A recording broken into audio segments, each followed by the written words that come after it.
Hi, I'm Mary Burke Kelly, and I'm a acutonics teacher. I'm a senior faculty teacher for acutonics. I'm located in Dallas, Fort Worth area of Texas, but teach all my classes on Zoom.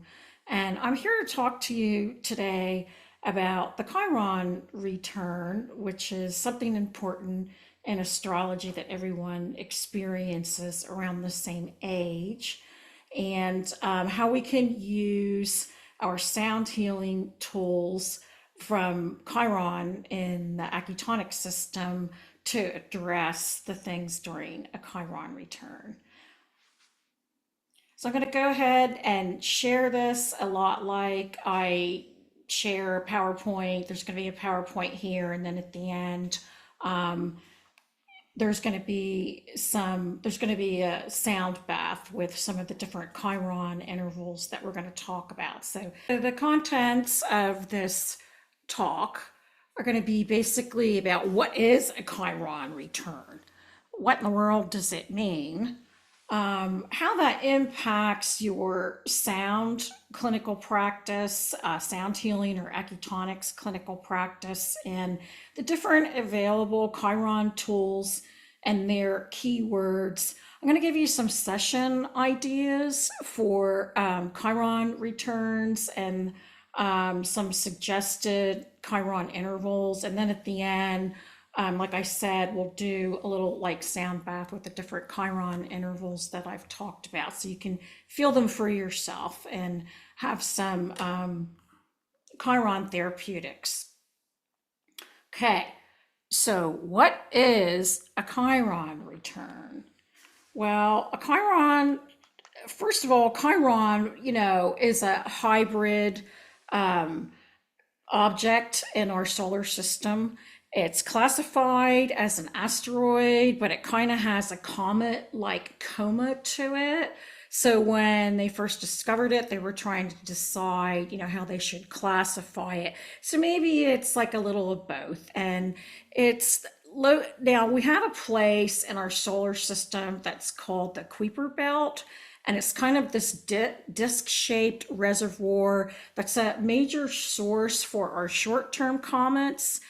But some objects like Chiron have been deflected out of the Kuiper Belt by gravitational perturbations or whatever, and they've gone instead more towards the giant planets, into more like Neptune type crossing orbits. So these objects that have been deflected into this region kind of between Saturn and Uranus in our solar system are called centaurs.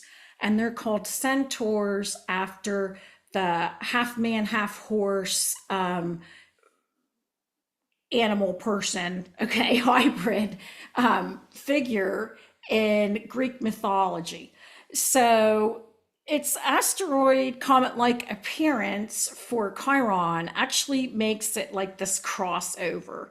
And it kind of represents, on some level, a paradox because it's struggling to exist as a denser, more material object like an asteroid, while still shifting into its more ethereal form, like a comet with that wispy, those gases and the light that comes off of a comet. So it kind of belongs and kind of like doesn't belong. But I got this picture to kind of show you that it has a highly elliptical orbit. So let me use my little laser pointer here. If you look at this yellow orbit, that's the orbit of Chiron, all right? And you can see that half of, or a part of the time of its orbit, it actually is so elliptical that it orbits inside the orbit of Saturn. And then at other times during its revolution around our solar system, around the sun, it comes way out here, really close to Uranus. So basically, it's a bridge in physically in astronomy, all right? It's a bridge between Saturn or what we know with Saturn is an archetype of the material world and structure, and Uranus, which has to do more with changes or the physical. So this is an object that's a bridge of energy between Saturn and Uranus. It's between the physical manifestation structure and the very time-oriented, the very status quo traditions of the Saturn archetype and the Uranian archetype of unpredictable changes and rebellion against the status quo, shattering of structures. So Chiron really connects and synthesizes these energies. And during a Chiron return, Chiron can provide the energy to leave the old structures of the past and walk across the bridge to a new, unpredictable future. So what is the Chiron return definition? Okay, well, this is a time when transiting Chiron returns to its original position that it started at birth. And this usually occurs for most people between the ages of 50 and 54, although for some people they may start feeling it at 49. So some people like it materializes a little earlier, some a little later, but somewhere in there. And this can be for people, this can be for organizations, this can be for countries. I mean, there's going to be a Chiron return approximately every 52 years because it takes Chiron 51.7 Earth years to go around the sun. So that's its orbit. This slide, I put what the glyph or the symbol of Chiron is. So the symbol of Chiron, it almost looks like a little K, or it's like kind of a K that comes down, with the circle. So if you look at a horoscope for, let's look at, because this is December of 2024, I've pulled up the birth chart for the United States of America. It's based on it being, the signing of the Declaration of Independence is called the Sibley chart. All right. So this is the moment that the USA is founded. And what we're looking for here is that symbol of the key. So the symbol of the key for the United States is sitting down here. All right. It's located down here in the fourth house. There's the key. It happens to be at 20 Aries 6. Okay. So that's what it looks like in the birth chart. So 50 to 52 years later, okay, what we can do is on this inner ring of the birth heart, this is the birth horoscope for the United States, just like we just showed. Here it is. Here's the Chiron where it was positioned in the sky at the moment that the United States was founded, let's say. And then on the outer ring, what I've put is the current transiting planets. This is where they are as of, I ran this on December 12th of 24. Okay, so if you look on the outer ring, there's our symbol for the key. There is Chiron, and it's coming up on a return. You see it says 18 Aries, and our natal or birth Chiron was 20 Aries. That means currently it's about 2 degrees away from, being exact, all right? And it will, in the next year or so, it's going to be exact, all right? So we're probably the United States is going to be feeling this. In particular, I think the first time it'll hit exactness will be January of 25, right? And then it'll happen a couple other times because these things retrograde and come back and forth. But the point being that when the United States was founded, Chiron was here and it went all the way around the circle, which is our solar system, all right? And it took maybe 50, 52 years to do this. and we're coming up in the United States on a Chiron return. So this can happen for countries. Of course, a lot of us in our practices, we deal with people. All right. So I just looked up what famous people were turning about 50 and tried to find a famous person that was actually listing his birth time. And Leonardo DiCaprio, who is, a famous actor, he was Jack in Titanic. He's been in Gangs of New York. I'm sure you might be familiar with him. This is his birth chart according to the time, place, and date of his birth. And now we're looking for that key symbol. And here it is for him. It's up in his seventh house, and it's that 21 Aries. So 21 Aries. So now if we run again on the outer ring, we're going to add where are the planets right now? Where are the transiting planets? You can see where's the key. The little key symbol of Chiron is at 19 Aries, and he is at 21. So he's going to be coming up on his personal Chiron return. So countries experience Chiron returns. Like I said, the United States will have one in 25 and 26. And at the time that a country goes through this, let's go back to the country one, USA, all right? Past wounds can come up that the country has not healed.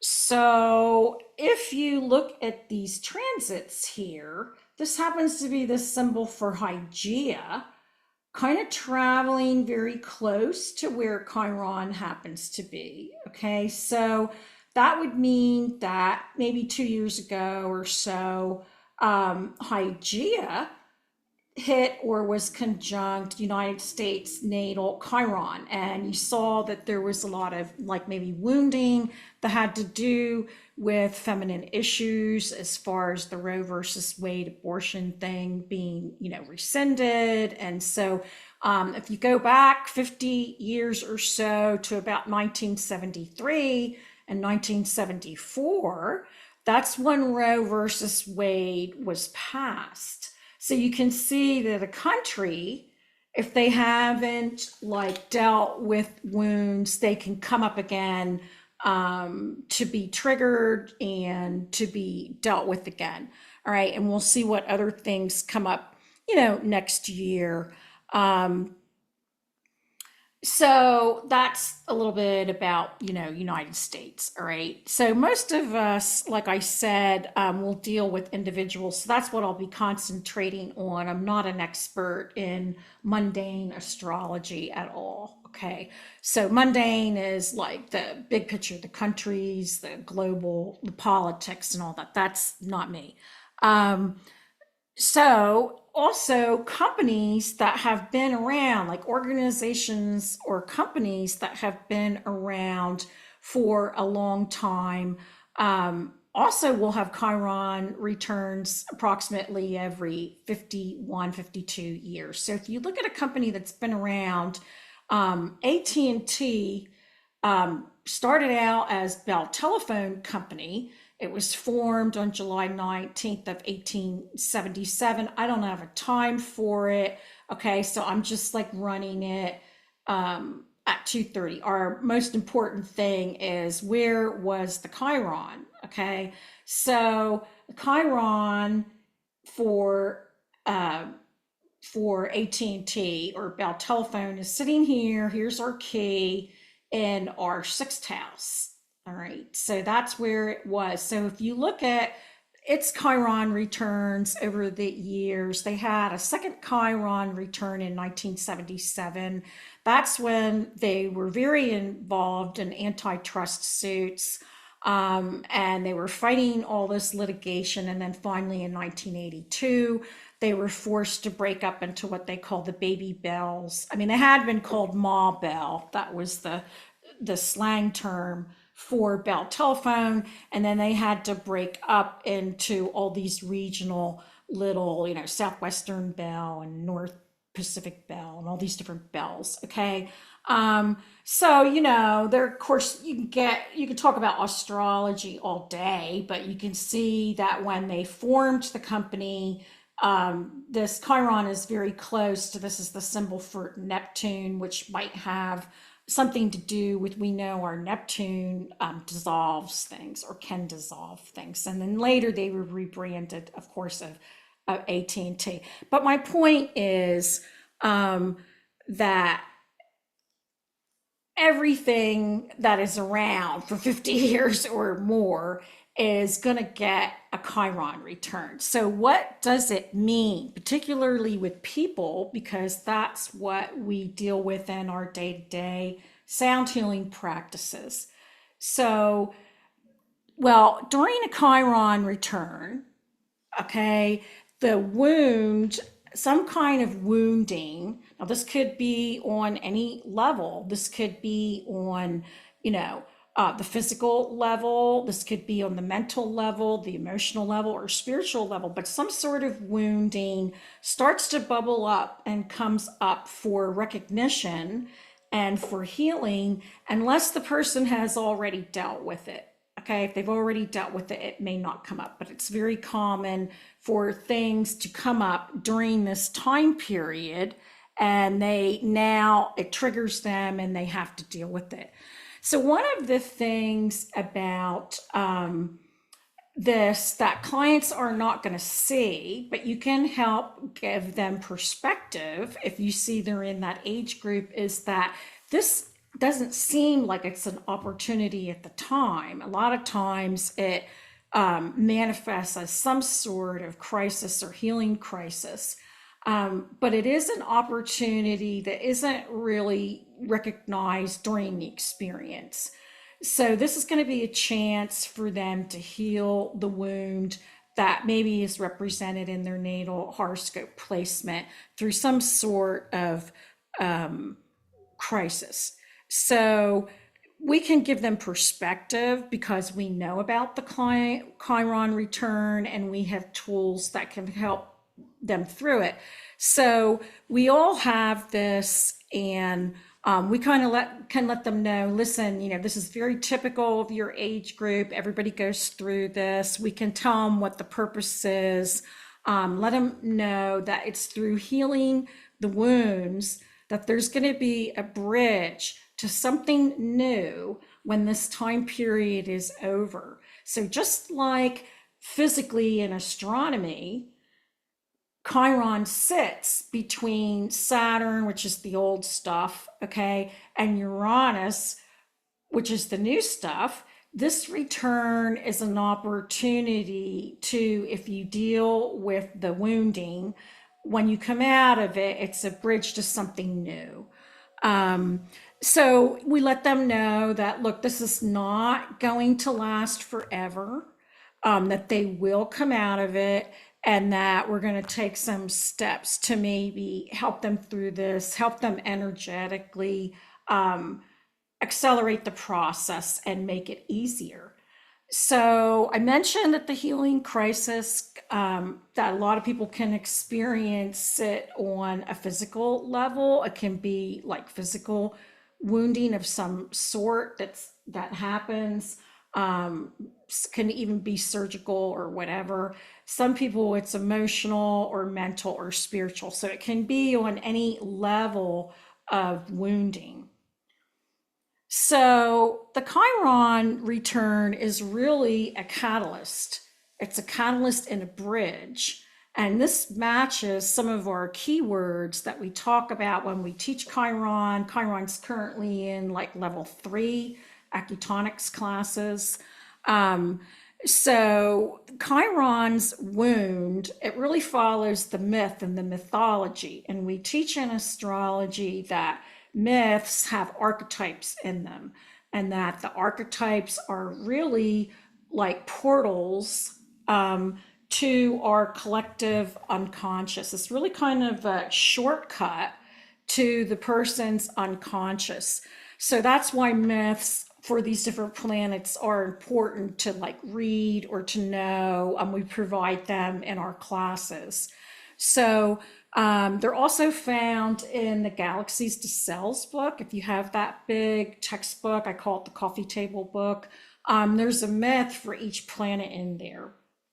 So, um, so Chiron in the myth about Chiron had a wound that never healed. Okay, he was rejected by his mother when he was born. He's half horse, half man, right? So she's so shocked she can't deal with it, and she rejects him, and he ends up being adopted by Apollo, the sun god, and then Apollo teaches him all kinds of like healing arts and things like that. He becomes his foster father, but he never gets over that original wound of being rejected.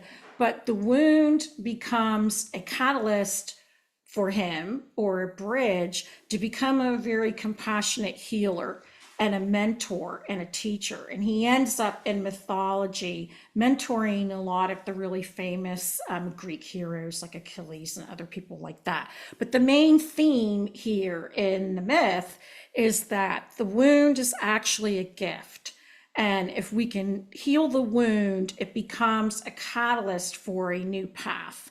And so the Chiron return can act as a catalyst for people to become or do something, to even maybe something more humanitarian than what they have been doing.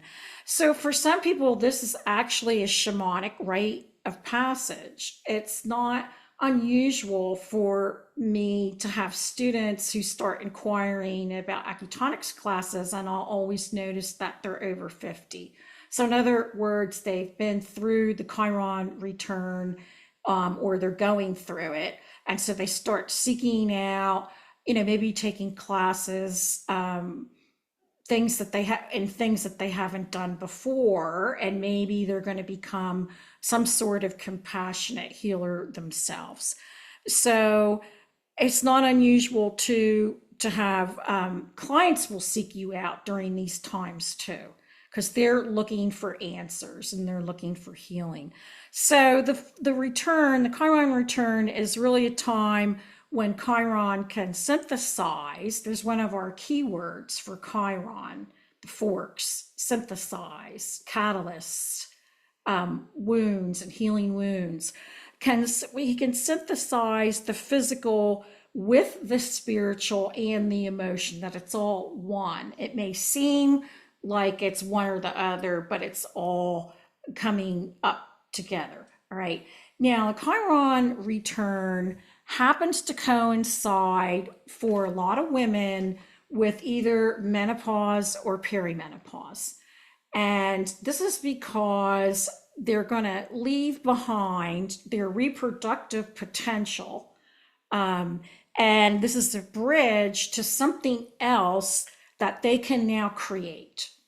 All right. So they have been in those procreation years, and now that will end. And it's a bridge for them to produce in some other way, to procreate in some other way.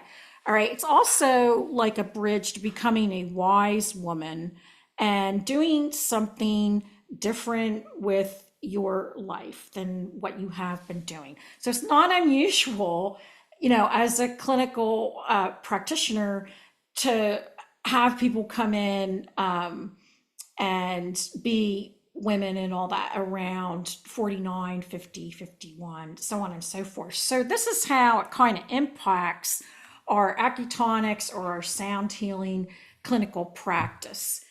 First of all, what you're going to want to have on your intake form is make sure you have a birth date line. Have them fill out what the birthday is. They could put the month, the day, the year, but the biggest thing you want is the year. Okay. And then you can take the year of birth and just subtract it from what the current year is. And if you see they're in that age group of 49 to 54, then when you interview them and you listen to their story, and then everybody has a story. So when you listen to their story, you might hear the themes of Chiron in the story. So you just need, it's something to make you aware that, oh, they could be in their Chiron return, or maybe they're going to describe that they're coming out of it. Okay, so you're going to listen with all your senses and you're going to ask questions. So you're listening for the archetype in their story, and they may describe something in the past that has come up that they're having to deal with now, or something in the present is like, you can tell it's like wounding them.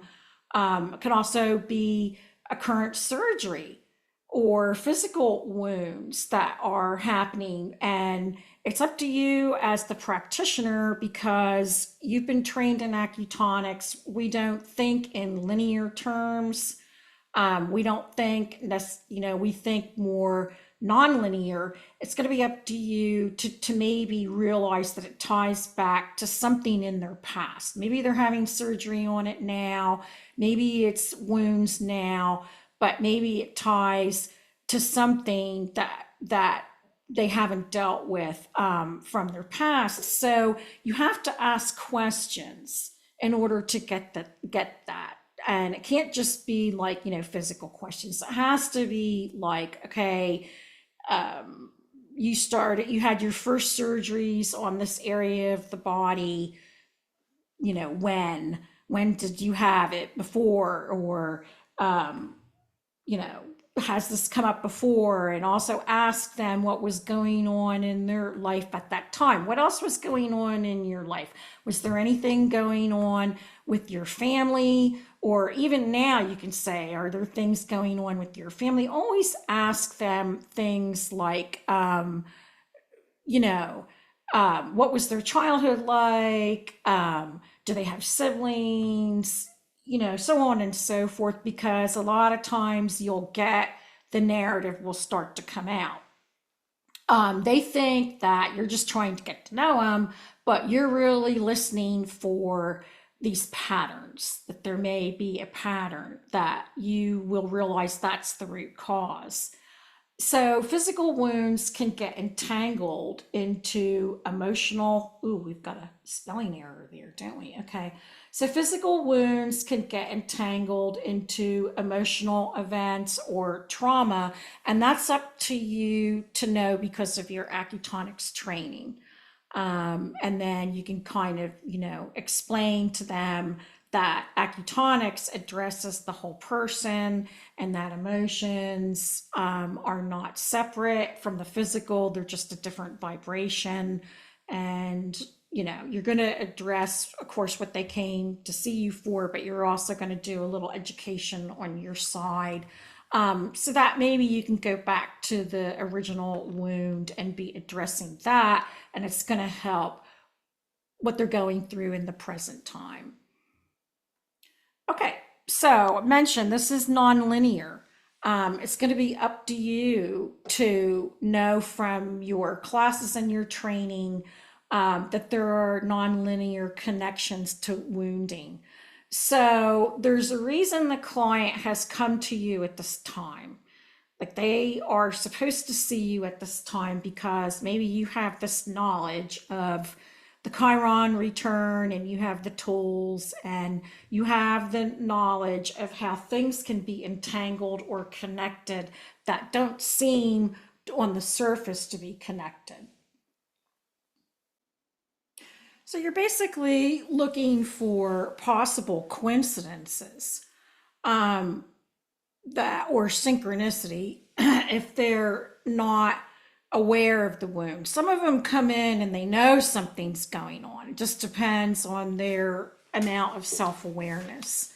So in other words, you're going to find non-linear connections by noticing or asking about things that might appear to be coincidences, or wounding, or this or that. So,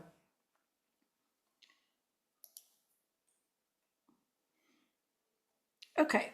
So we can put the person in sympathetic resonance with the energy of the Chiron return because we actually have acutonics tools that contain the sounds of the archetype and the orbital sounds. So it is the energy of Chiron, it's the sound, but it's also the archetype. So you're actually going to put them into sympathetic resonance with the energies of the return that they may be struggling with. So even if you decide that your session is not going to concentrate on, a particular wound or anything, you can always just put some Chiron in the field so that they can resonate a little bit with the return energy. So we do have the tools. We have the tuning forks, and when they sell the tuning forks with acutonics, they actually put 3 in one package, that you can get the low octave with the mid octave and the high frequency octave all in one little, velvet package. That's what I would recommend you get because then that gives you all your different options. So those are tuning forks that, of course, are made to either go focus the energy on the body or the chakras, and also the high frequencies off the body. They also make a hand chime in Chiron octave. It's usually about an octave higher than what the high frequency fork is, so it addresses even more finely the energy. There's also a Chiron gong. Now, Chiron gongs are expensive, but if you're going to be, I have one because my practice specializes in emotional root cause for imbalances and trauma and abuse and things of that nature. So I definitely have a Chiron gong because I use it so much. But if you're also looking for, budgeting, the hand chime is nice because it treats the fields at a higher octave. It's cheaper than the gong is. You can put it with other, chimes and make the intervals, and the same way with the forks. Okay. So let's look at some key words for the Chiron tools. What do the tools do? All right. Well, it really can help heal the wounds. It can bring up the wounding for healing. It acts as a catalyst. So it's going to bridge to the next, help make a bridge to the next path, to maybe a more spiritual outlook.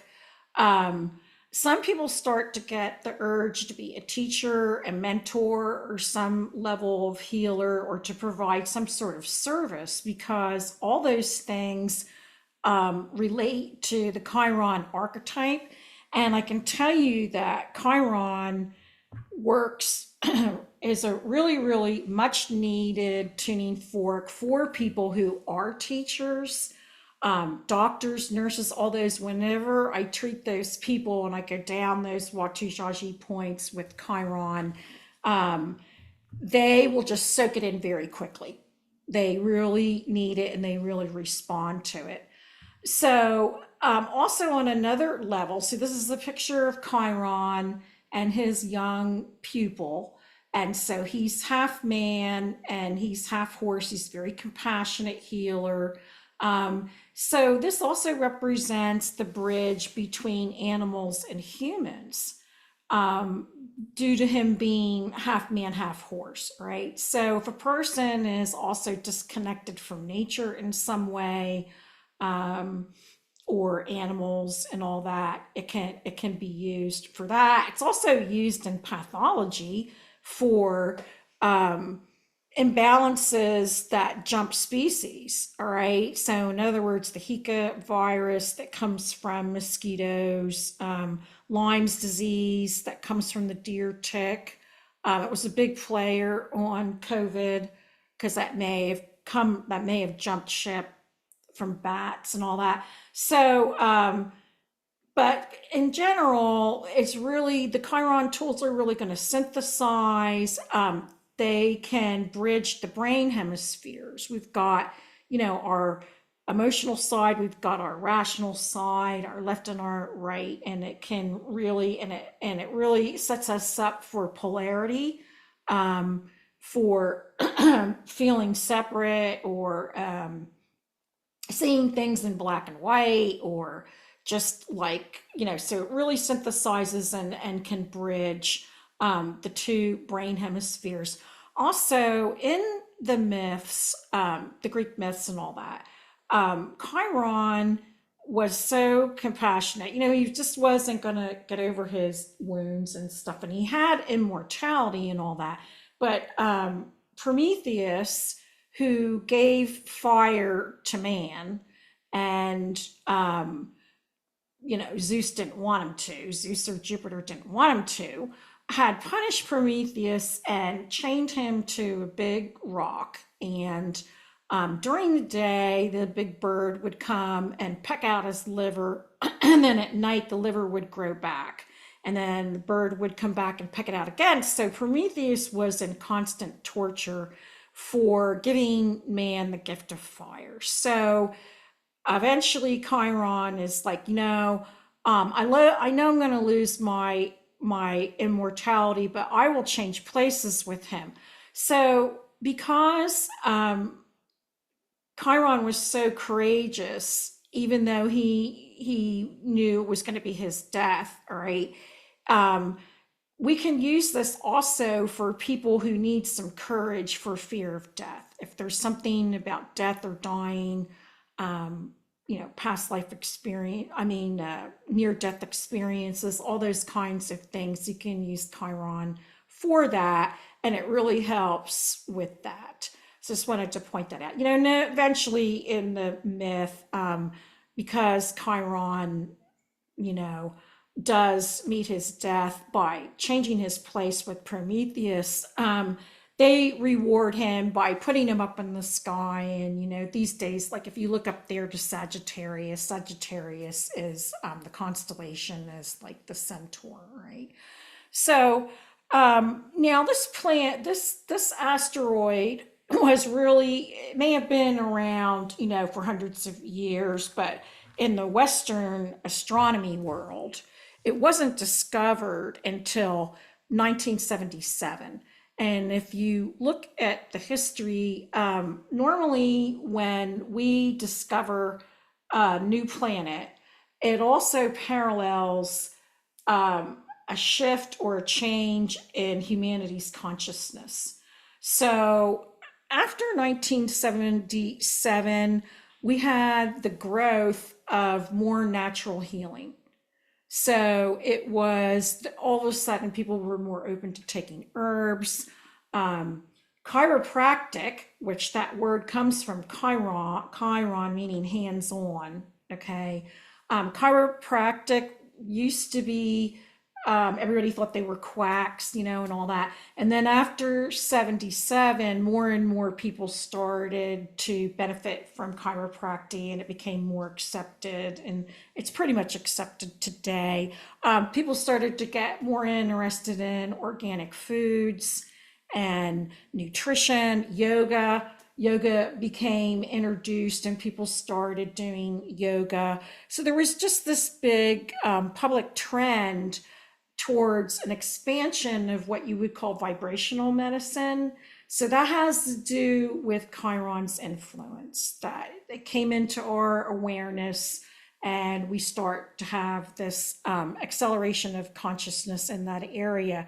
So there was much more of a growth of alternative or integrative medicine, vibrational medicine, whatever you want to call it, which is another area that Chiron is corresponds to is vibrational medicine. Okay, so how about some practical session ideas, right? Because we give you all this theory, but what could you actually do? Well, one size does not fit all.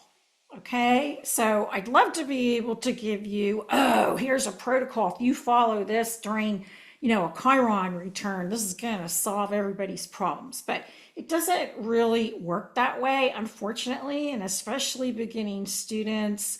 You're not confident in coming up with your own sessions sometimes. And so you really want us to give you a cookie cutter, but there is really no one size fits all that I can provide for you. I can give you some ideas, and then you can kind of cherry pick and put these things together. But some of it, is definitely going to take the knowledge and the training that you've had in the classes of acutonics. So this is the Chiron return is going to be differently manifested depending upon the individual.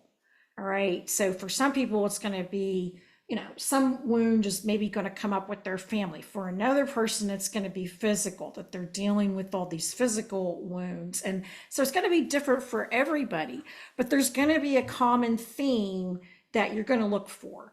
So the common theme will be that some wound has come up and is urging to be addressed. So that's going to be the common theme. And you kind of have to use your class training to decide what area it's in and kind of act accordingly. But I can give you some options that seem to be important to help someone in a Chiron return. So the first thing is treat the fields. If you don't do anything else, if you're going to do other things, if you have another intent, at least put some Chiron in the fields, because you may even want to start with treating the fields, because a lot of times wounding can be frozen in the individual's fields around them. So after you would ground, we always ground first, we teach you that. You might want to start out in the field, like either clearing wounds that are frozen in the fields or just putting the fields into Chiron resonance. So you could use the Chiron hand chime, by itself around the fields, or you could use the Chiron gong if you have it. They both address anything, in the different fields. And you can also use like the high frequency Chiron with Om, or the high frequency Chiron with the new moon high frequency, things like that, where you're actually dispersing out Chiron. You could use even the mid Chiron with the high frequency Chiron for a Chiron octave, because it would create a shift. You could use Chiron with Nibiru to, like, in the fields to repattern and heal the wounds from the origins of it, the emotional root of it. So it's just really what you're trying to do here is connect the planetary Chiron energy from the universal field to the individual's field, to put them in resonance to the Chiron energy, which is so strong. It's very strong during the return. Okay, so now I'm going to give you, I'm going to present this in the order of importance in your thinking and your choosing. It's not really the order that you would actually give the session. That might be a little bit different, and I'll do that I'll provide that at the end. About this is like the typical order of like maybe how I would do one. But this is maybe the order that you would plan or think. Okay, so consider your core game changers first when you're planning mentally what to do. So that's going to be your extraordinary vessels and things like, because they're big game changers, and your Watu Jaji points with the sacrum. And then after you consider what your core items are going to be, then you might add points, like what points might make sense. Let's talk about the extraordinary vessels first a little bit. So extraordinary vessels, I feel, are a core item. It's going to be what your session is basically planned around because they provide a big shift for someone in a Chiron return. We have the ability, depending upon, which extraordinary vessel you choose, we have the ability to access the past, the present pressures, the future issues, the things that they're worried about in the future with the wound or the wounding. So wounds can be stored in the extraordinary vessels because one of the things the extraordinary vessels do is, yes, they're managing and supervising in the physical body. They're monitoring, all the other meridians, and we know that from our level 1 classes. So, but they also are recording all the activity of the person during life. So that's why, if there's some sort of trauma and shock, we can go into the Chong and we can address that. If it's something that has just completely broken their heart and it's intimate relationships, we can use the Yin Wei. Also, the Yin Wei we can use for a past event that's still affecting them in the present. So these are actually time capsules that are recording, yes, all the yin and yang and everything that goes on physically, but they're also recording what's going on with the person emotionally and the wounding and all those things. So again, one size doesn't fit all. You have to become familiar with, there's 8 extraordinary vessels and they are taught in level 1. And they are also a big focus. If you ever take the 2-day Fibonacci unwind trauma class, they're a big focus in there. But you have to become familiar with what they do and where they run and all that, because these are the very powerful managers and supervisors of the 12 primary meridians. So we only do 2 of them in a session. We don't do any more than 2. Right? So you have to individualize them for whatever the area of wounding would be. So that's going to depend on the case. So for example, say a wound is coming up that they're describing about a very bad relationship they've had with their mother. For example, that the mother, I don't know, could have abandoned them emotionally or was hard on them, or, there just was a very bad relationship with the mother. And now it's coming up because at age 50, guess which sibling has to care for the mother with cancer?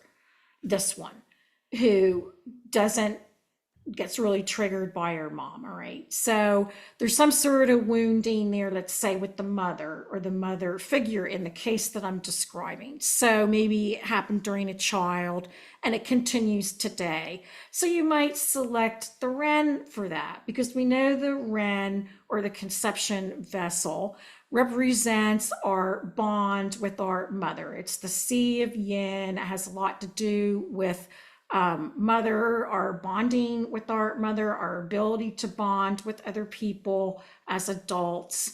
And there could be wounding that is stored in that about the mother, and it has to do with nurturing and whether they can even nurture themselves, or she didn't give them enough nurturing, or whatever it is. And now they're being asked to be the caretaker and the nurturer of the mom. See how it all has this repeating theme kind of thing. So you might pick the Ren for that. So maybe there's also an issue with, you find out on the form that there's been a problem with this person's procreation. They, maybe it looks like they had several miscarriages, or they had a hysterectomy, or they're going to have a hysterectomy, but there's been problems maybe with procreation or reproductive organs. So maybe they had surgery with reproductive organs, or they're going to have to at this age. So The second one, maybe you're going to choose like the Chong for that. Because we know that the Chong, goes right down here. Here's the pictures of them, of the cup with the reproductive organs. And so, there's that type of thing. It might make sense. Or maybe they talk about they have a lot of digestive problems. And so that would go along. So you kind of mix and match them depending upon what you want to target for the release of the wound and to give them closure. Now, let's take another case. Say it's a father or a father figure. Well, then you might select the do, because the do a lot of times represents the father. It's the sea of yang. It's what helps us stand up in life to other people and so on and so forth. So you might choose that. If there's, trauma involving abuse or an epigenetic wounding, epigenetic would mean that there's some wound that's passed down from generation to generation to generation. I mean, maybe it's like, my mother married an abusive husband, and I did, and my sister did too, or whatever. Or it could be that we all get breast cancer in our families. But see, the epigenetic is more, the emotional stuff is passed down from generation to generation. So there you're talking about like a Chong thing again. All right. So you can choose, for example, the Yin Way is really good for close, intimate relationships. It goes through the heart. It's recording all the emotional things that has affected the person's heart. It's responsible for, coordinating and intersecting and connecting all the yin aspects of the body. But then that also includes, since those are relationships, physically, it also can address our relationships in our lives that are intimate, that affect our heart, right? The yin way is also something where if the person is talking a lot about the past and you can tell it's still affecting them, if they go on, again, the case with the mom, if they're mentioning the mom a lot, and this happened and that happened, and my sisters never help, and now I'm going to have to be the caretaker. You might want to use that because that's a good, yin way is good for, the past that's still affecting the present. So you get the idea. This is focused sound healing. This is not like, we're not focusing, we're actually focusing. So the extraordinary vessels, if you haven't taken a class yet, are taught in Acutonics Level 1. And I mentioned you mix and match them. In those classes, you would be taught, how to activate them, what each of the 8 extraordinary vessels do physically, emotionally, and spiritually. So won't go into all that now because that's not what this talk is about. And they are used extensively in the Fibonacci Unwind Trauma class. That's that 2-day class. And the Chiron intervals become really important to use on the extraordinary vessels. They don't have to all be Chiron intervals, all right? But you might want to have something in there as a sound conversation to speak to that particular extraordinary vessel. And they're really crucial in the Fibonacci tuning fork class because we use, Chiron is usually a big player to put on an extraordinary vessel before we put the Fibonacci forks on to unwind the trauma. Okay. So some of your high profile application areas, I've already covered the fields, the Latu. Now let me talk about the Latu Jajis, I guess. Okay, so this is a very core item, I feel, for Chiron returns. Now, Huatu Jajis are taught in level 1, and they are on both sides of the spine in the in-between spaces of the vertebra. And we kind of take our tuning forks and we'll teach you various techniques on how to go down and treat them with the intervals, all right? But I like them during a Chiron return because they address the entire nervous system. As you go down there, you're talking to all the nervous system, you're talking to all the organ systems, and it becomes a key for treating a wound, a wounding crisis.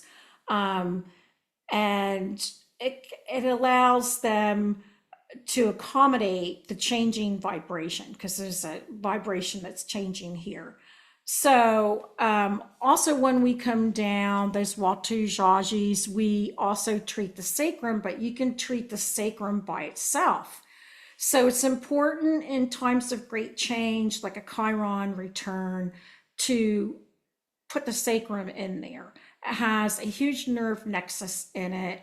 It also relates to like all that has a correspondence to all the extraordinary vessels. Again, this is taught right away in an Acutonics Level 1 class. The other thing about the sacrum is it expands and contracts during times of great change and great transition. So it's not unusual for someone to even say, I have these lower back pains, but I don't really have any reason to have them. Like I didn't lift anything, I didn't over exercise or anything. What's happening is they're going through a big change and it's expanding and contracting. So it would be important to include the sacrum or even treat it by itself. Just talked about some core items that I feel should really be included during a Chiron return session. It would be the fields, two extraordinary vessels with various intervals on them, and the Watu Jaji points with the sacrum. And they could also get various layers of intervals. All right. So now let's talk about some powerful point groups to consider to add to those core items. Now you wouldn't do all of these. You would consider which ones you want to do. So three treasures. Now that's something right away that we teach in Acutonics Level 1. So this is a group of points that can put the head, the heart, and the gut all together in resonance like that. There's times when you're confused because your head tells you to do one thing, your heart tells you to do another, you have a gut feeling you should do something else. This puts it all together. And it's big hologram where it helps integrate the past, present, and future. And remember that Chiron is a great synthesizer. So you could be using Chiron intervals on here to synthesize and put together in resonance these three big holograms. So it also does helps to treat fire and water balance. Like in Chinese medicine, basically trying to balance the fire element and the water, fire and water, kidney and heart, okay? So this is also represents the two major emotions are love and fear. Like out of fear comes all your other things like, jealousy, anxiety, whatever, all your other emotions. And out of love comes all your gratitude and, all your joy and all those things. But your two basic emotions are the fire is represented with the love and the heart. And the fear, we teach you right away in Level 1, and Chinese medicine is associated with the kidney. And so we're balancing kidney heart here with the three treasures. There's something in Western medicine called the HPA axis. So that's hypothalamus, pituitary, adrenal. It addresses that. So it addresses all these things. That's what I mean by it being a hologram. So the group of points are, and they're shown in these pictures, and you can look in the No Place Like Home textbook. You can take Acutonics Level 1 and they're in there. So this is the Ren 4 which is Origins Pass, and they're showing it in this bottom picture. It's like four of the person's finger widths below the navel on the midline. And then Ren 17, original child, it's basically like the heart chakra opening. And then Do 20 up on the head, 100 convergences is, like the opening to the crown chakra. So they would be great during a Chiron return, even with some Chiron intervals. And then maybe you also want to do, Mars and Venus along with it. So there's another group of points that are very good during Chiron returns. Now, these are taught in level 2, but they're also in the No Place Like Home book. And there are a group of points on the chest. You have them on both sides. I put these little pictures up here from the Manual of Acupuncture app. And it's the numbers on them are Kid 25, Kid 24, Kid 23. And they have names like Spirit Storehouse and Spirit Burial Ground. And they have some really cool names because they're super, super psycho-spiritual. So they really treat the yin and yang of the heart. And Chiron can really help here when there's a lot of fear and fear of the future, fear of death, all those things, and connect with a new path with these. These points, one in particular enables, like we treat them as a set in acutonics, but there's one in particular that enables people to let go, which is important during a Chiron return. There's one that helps a person that, getting over grief when they're lying away at night and they're sad with grief. And just, they treat our own self-sabotage, so on and so forth. So they work really well. Now, you would have to decide, are you going to do 3 treasures? Are you going to do this? Are you going to do both? Because you're doing a lot of powerful stuff here. All right. Now there's a set of points that are called Buddhist triangle.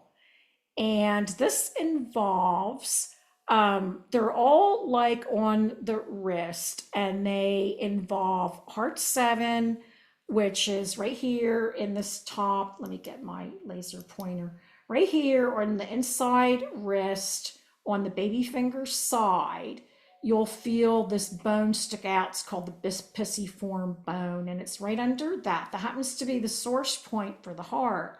So that's important for the heart meridian. Now over here on the opposite side, if you slide your finger over that wrist crease from heart 7 over to the thumb side, your finger will fall in an indentation, and that is lung 9, okay, great abyss. So this has a lot to do with sadness and grief. It's the source point for the lungs, so it's really important.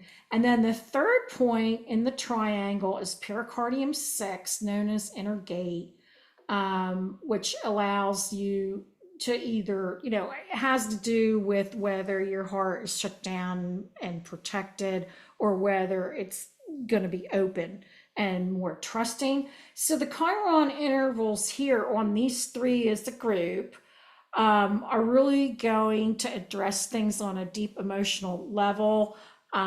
We can calm anxiety and sadness during the release of emotional wounding. Now this is something that I think it's taught, it's taught in Fibonacci Unwind Trauma class, because it's something that we use as an additive when we're unwinding trauma. I think it may also be in the Points and Meridians class as a group. I don't know, I can't remember.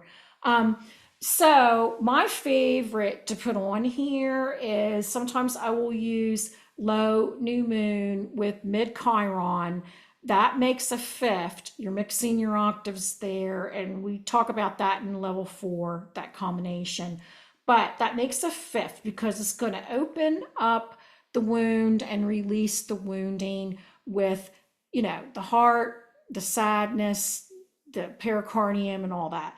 And then I follow it a lot of times with mid Chiron and mid full moon, that makes a fifth. Again, we're opening them up for closure of the wound. So my first layer on there is like a release of the wound, and my second one is for closure and to bring it to an end. And it makes them feel nurtured and stuff. Oh, I just added these. If you want to watch the video, this is from, I don't know, I guess this is from my Fibonacci class. So I just put that up there about heart 7, because you might not have gotten that if you're just starting out, about where it is and what the point does kind of by itself. This is, let me see, I think I also put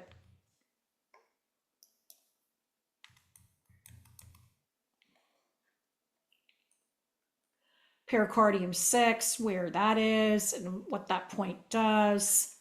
I've also put lung 9, where that is and what it does.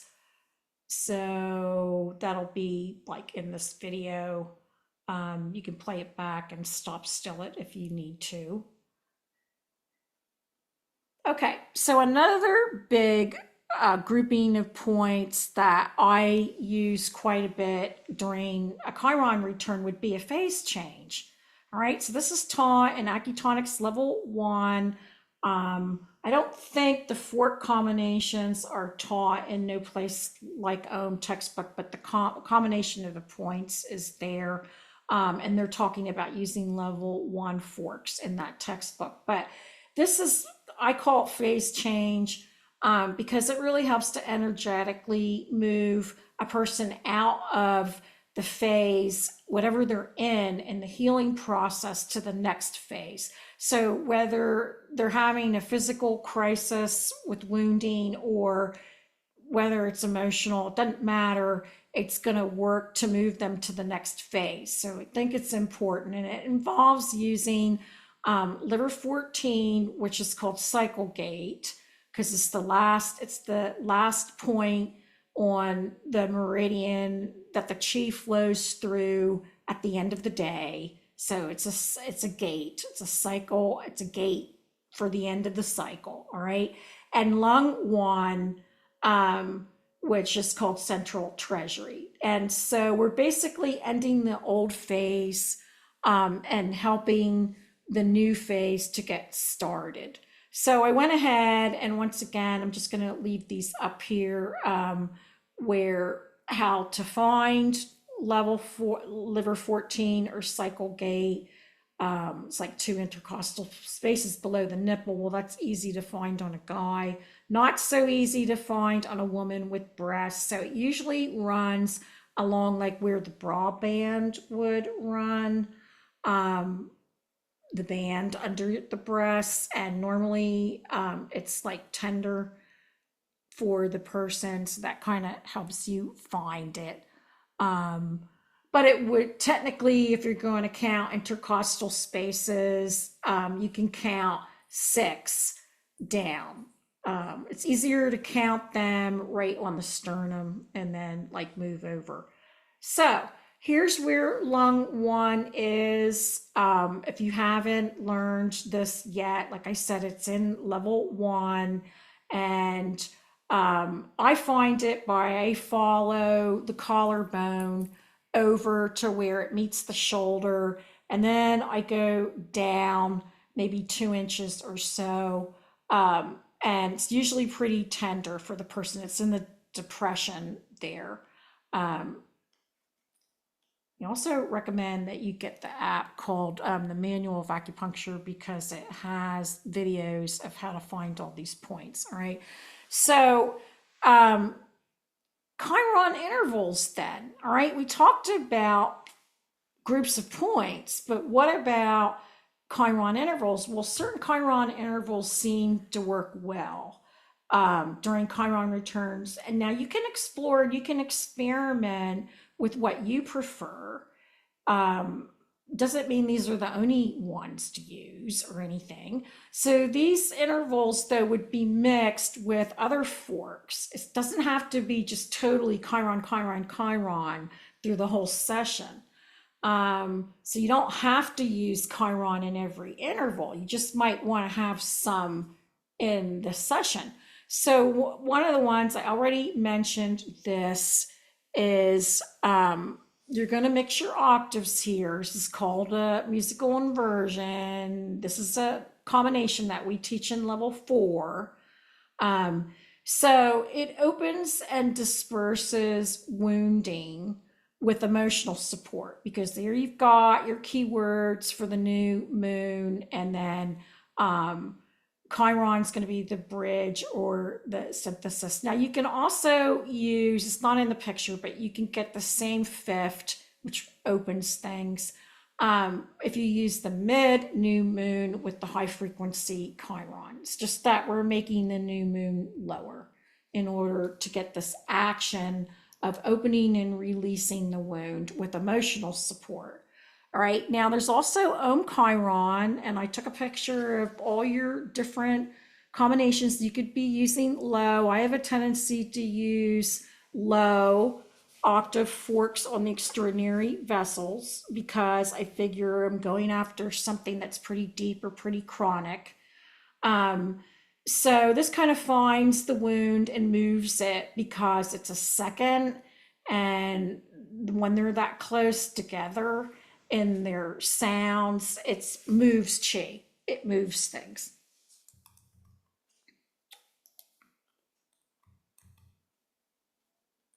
Okay, so another combination is Chiron with the full moon, and you can stay right in the same octave. You can use, the two lows or the two mids, or if you're doing the fields, you could do the high frequency. But this is going to bring closure to the wound.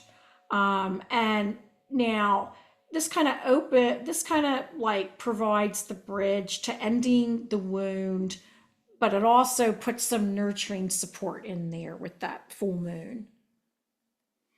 One of the most widely used combinations, in fact, it's so important that in level 4, we have a practicum where we actually install this. You break out into partners and install this, and I do this in my Zoom classes as well.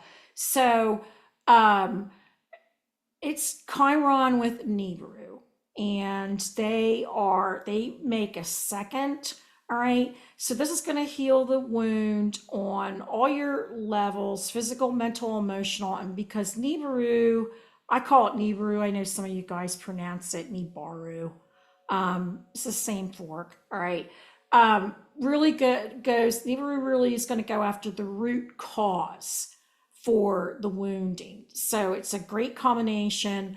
It heals wounds with ease and grace. Again, it's dissonant. When you have a second, they vibrate and they don't sound that great, but boy, do they move. This is going to move the wound, and it's going to repattern it. Now you can use low, like I use low Chiron, low Nibiru on an extraordinary vessel. You can use mid. You can use high frequency if you want to do it in the fields.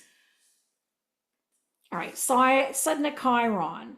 Setting the Chiron makes a third, I think, yeah. So this is like where the wounded healer becomes like the healed healer. It's going to change the paradigm here. Also, clinically speaking, if the wound includes things like victimization, abandonment on any level, this could be physically being abandoned, it could be emotionally being abandoned, or also betrayal. This is the combination that you want to include, which the Sedna Chiron. So this is a catalyst and a bridge to kind of shift the wound more into forgiveness and compassion. Then we have, if you have Hygeia forks, okay, you can use low Hygeia with mid Chiron. And then I've also showed you the picture of if you want to use it, you can do mid Hygeia with high frequency Chiron. So the idea here is we're just making sure the the Hygeia is lower, and that gives us a 7th. All right. So what this does is this is the energy of just awareness of the wound is enough to put the person on the path towards healing and wholeness, which I think is great. That there isn't any reason to suffer the wound in order to learn from it. So we're actually shifting this quite right out of the Chiron archetype. It's changing the Chiron archetype. It's always been, oh, you got to suffer through this wounding in order to learn your lessons, right? And then you look back and you're like, oh, that I'm glad that happened. This is no. We're changing things now with the Hygeia energy. She's changing the archetype. So she's going to elevate us right out of the requirement to suffer, all right? And she's going to make it that like, hey, you're aware of this, and this is going to lead you to the healing. So the 7th I like because it really pulls us or pushes us toward the path of wholeness out of suffering the wound. And you can, if you want to, follow with Hygeia octave to kind of give it resolution. And this kind of stuff is covered in the Hygeia class. But if you have the stuff and you know this is what it does, you can use it even if you haven't taken the class, all right? So doing a Hygeia octave, which would be like, low Hygeia and mid Hygeia after doing what you're seeing on this picture, it just takes it from the 7th, which is coming to the end of the octave, and makes an octave. So it kind of feels like, oh, so you've resolved it. You've resolved the wounding. All right.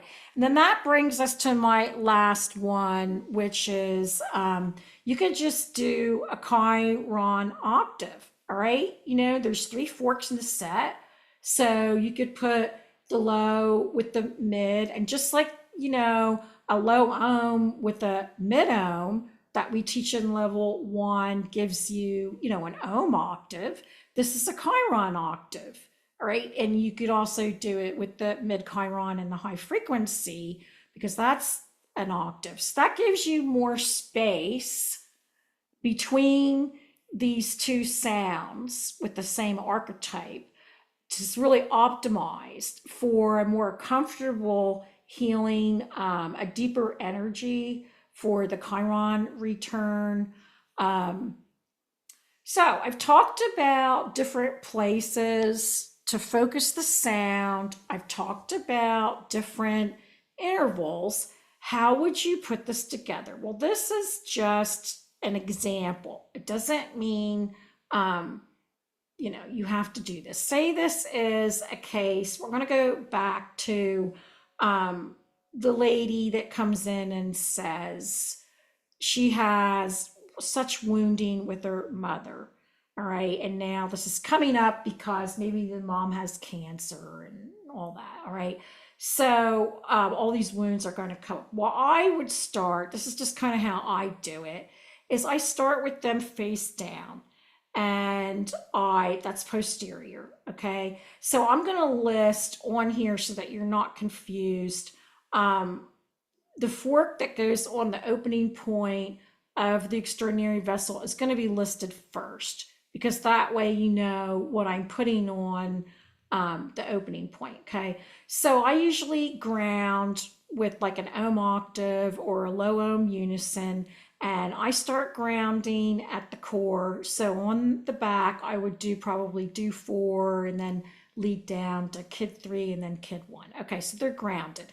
Then I do the Watu Jaji points in the sacrum, because I'm going to go in, I'm going to program this whole nervous system, treat the nervous system, all the organ systems, and all the sacrum for all the transition that they're in. And I may have a conversation. This is a sound conversation. So the first interval might be like a low new moon with the mid Chiron. Because what's that going to do? That's going to tell all the organ systems, the entire nervous system, right? We're we're going to open and release the wounding. All right, and then I might do that, 3 iterations. Then I'll go down those same points with Chiron Nibiru. So you could use mid here if you want to. And that's going to be the interval that we said is going to repattern the wounds and deal with the wounds, the original root cause of the wound and all that, and shift it and repattern it. And then I do that 3 iterations. Then I end my conversation with the Watujaji points and sacrum with Chiron full moon, because I'm going to give them closure with the wounding. Or you could use like the Chiron Hygeia 7th if you want to. I mean, this isn't set in stone. This is just an example, right? So then I would turn them over and I might do 4 gates, because 4 gates, we teach that in level 1. I just want to get all their chi moving, right? So most people have liver chi stagnation. So I'm just going to do 4 gates. That's your liver 3 and large intestine 4 combination. Do it with zodiac 3rd, because it's going to do all that, right? It's going to break that up and get it going. So my 2 extraordinary vessels for her, I think I would do the Ren, because it involves the mother, and there seems to be, a lot of sadness about all this. And so that's the one that its opening point is lung 7 and its balance point is kidney 6. So what I'm saying here is I'm saying to the Ren, I'm having a conversation with it, and I'm saying, hey, Ren, I'm going to put the low new moon on that opening point and then the mid Chiron on the balance point. And it says 5 because it means it's the 5th. All right. So what am I doing? I'm telling the Ren that has stored these problems, these wounds with the mom, and maybe bonding and, flexibility and everything else that they have in the Ren, reproductive or whatever, open and disperse out the wound. And then I'm going to come on there with Chiron Nibiru. Chiron goes on the opening point, or you could do Sedna Chiron. And that's, repatterning the wound on all levels, or like if this was an abandonment issue emotionally or physically, I might use Sedna Chiron. Full moon 6th, then, because I'm going to give it closure. That means full moon with the Om, or full moon Chiron. And maybe if it's a really severe, if there was like trauma with the mom, that the mom maybe even was abusive or whatever, that it was all kinds of trauma, I might do a Fibonacci unwind. So like, in other words, if you have the Fibonacci forks, they would go on that extraordinary vessel in order to kind of unwind all those wounds. All right. And then maybe for her, I would pick the yin way with the opening point of pericardium 6, balance point of spleen 4. And again, there's my different intervals: low, new moon, mid Chiron to open and disperse the wound, maybe Hygeia Chiron, so that, just the awareness of the wound is enough to get her on the path of healing this intimate relationships. And then full moon 6th or Hygeia octave. And maybe I would do a Fibonacci unwind on that one too. So it just depends what forks you have and what training you've had. All right. So maybe for her, I'll pick the mountain of balance points, the kidney 25, 24, 23, and treat them with low new moon, mid Chiron, releasing the wounds, mid Chiron, full moon to give her the closure. And then I'll just settle that all down with like an Om octave, just ground that all in. There's liver 14 and lung 1 combination. I would definitely want to move her out of whatever phase she's in to the next phase of the Chiron return. So you could use various combinations here, but on liver 14, I usually open with zodiac 3rd because it's gonna like bust out that liver qi stagnation, and then come in with the new moon Chiron, releasing the wounds from the past, all right, from the phase that she's in. And then full moon Chiron, or just full moon with Om, to make the phase close, to give it closure to the phase. And then we're going to go on to lung one to start the new phase. And I just probably would use new moon fifth to open the new phase, and then full moon sixth. That means with Om, all right, to get the new phase into fruition. That's a key word for full moon, all right? And then I ground her. So on the front, I do start at the core. So I would start my ohms, whatever I'm going to pick, Ren 4 down to Kid 3 and down to Kid 1. So that would be a typical. Now, what I don't have in here that I think I would probably do is to also treat the fields. So you could treat the fields at the beginning, or you could treat them at the end. This is very non-linear, just so you know. So there's no, like, you have to do it in this order or anything like that. Sound is not a linear item. So, yeah, so now I didn't put it, but you could use your high frequency. Maybe it's going to be new moon with Chiron, or it could just be Chiron Om in the fields. I might use Nibiru with Chiron. I might end it with full moon Om, high frequency, something of that nature. If you have gongs and chimes, you could be setting them off during this, give them a full harmonic, and that's basically going to treat the fields that way. Okay, so I have a tendency not to use my high frequency forks necessarily if I've got my Chiron gong going and new moon gong going and all that. They're already getting that. All right, so here's my email if you have any questions about this. And so what I'm going to do now is I'm going to move into my treatment room, and I'm going to leave you with some of these intervals, but I'll probably do them with gongs. Like I'll do a treat here to just like have some sounds to heal your own wounds, regardless of where you are in the evolution of your Chiron, no matter what age you are. I do recommend that you listen to this with earphones, if you can, that are plugged into your device, because it'll override the noise cancellation on your device.